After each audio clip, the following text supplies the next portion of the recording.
All right, we want to talk about some terminologies in cybersecurity or information systems. Now, when we talk about these terminologies, these are the basic and the foundation that I want you to be able to first understand before we get into other things. Now, the first I want to talk about is assets.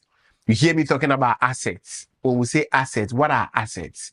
Assets are the people, the systems, our properties or information.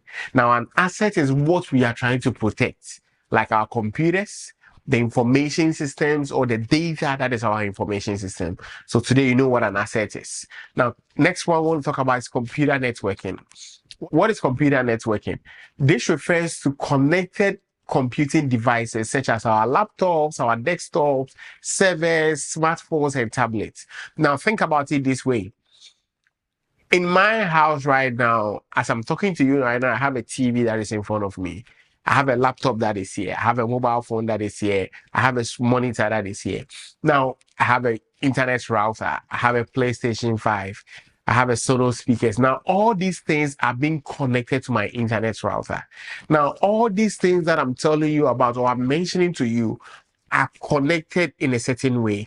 Now, that connection is what we call networking, because they are individual devices that are connected together. And so they all come together to form what a computer network.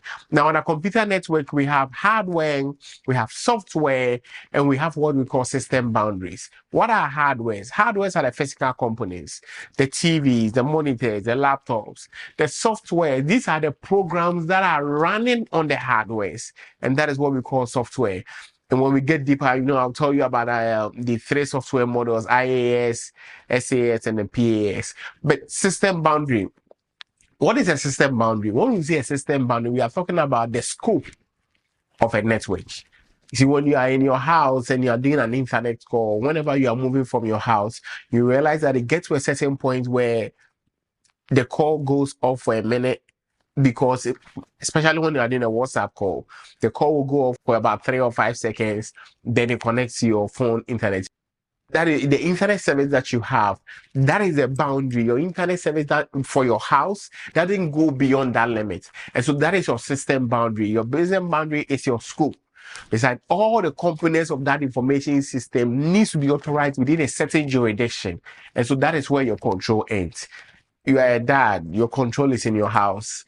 As soon as you move past the house, no, you are no more that, or you don't have that authority anymore. And so within that jurisdiction, that is where your power lies. Now, what is an information system?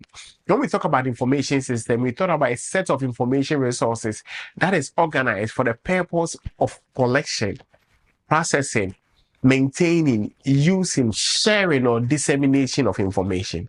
So this is a set of information resources that is being organized for these purposes. And so when we have a laptop, now a laptop contains information, and the purpose of it is that for you to be able to share this information. Now that purpose and the fact that you have a laptop, that its purpose is for collection, processing, maintaining, use, and sharing or disposition of information, makes that an information system. So as we're going forward, when I talk about a system, or when I talk about information system, you should know that I'm referring to any device or any software or any hardware that processes information. Major applications. What are major applications? Major applications are the applications or softwares that are running on hardwares or that are running on certain devices. General support system is an interconnected set of information or resources under the same direct management control. What do? What they do is that they are sharing common functionality. Normally, it includes hardware, software, applications. Now, what is the difference between a major application and a general support system? The major applications are the applications that are running on the general support system.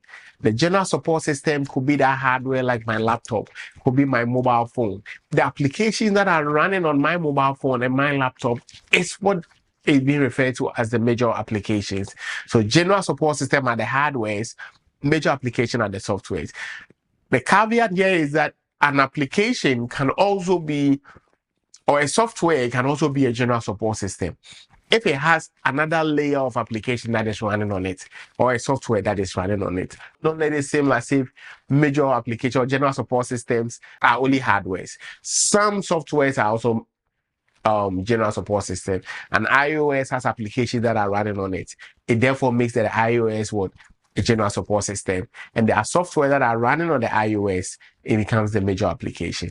Okay, now let's move to the next one. System interconnection.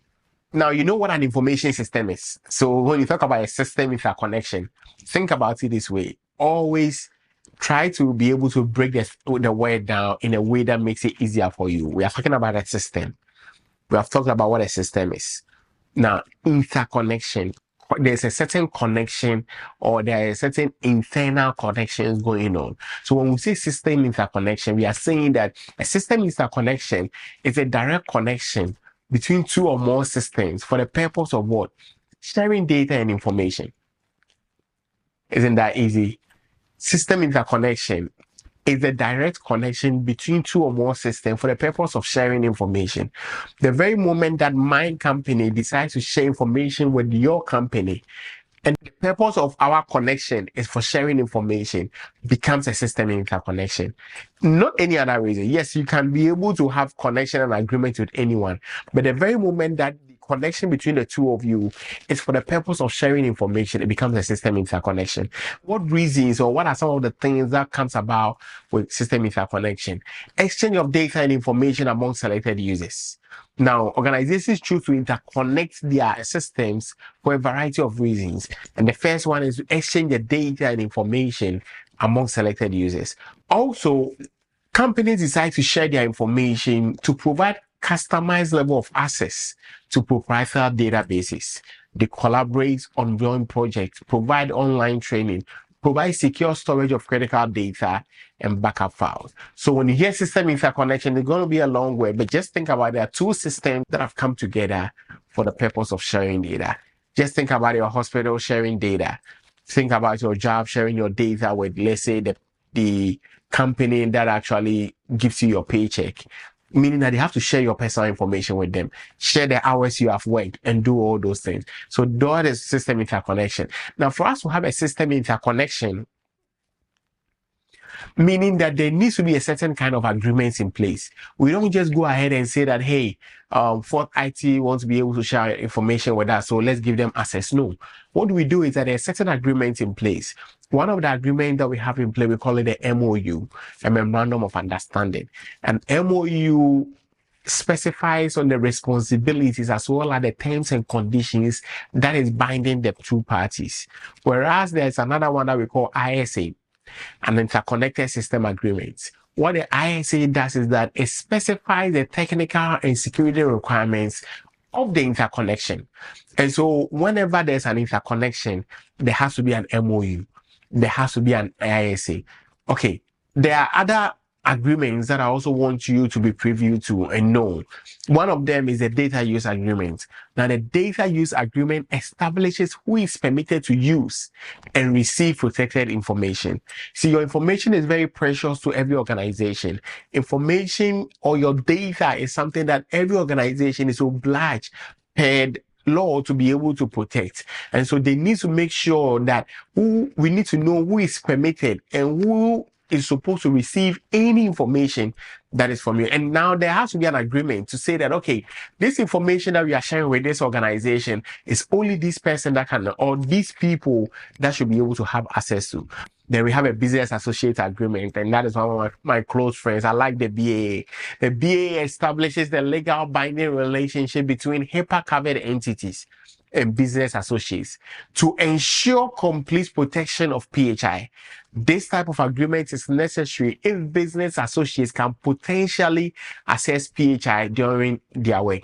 Now, when you go into our HIPAA videos, you're going to see that we're going to talk more about BAA. But BAA is just a legally binding document that is between HIPAA-covered entities and business associates.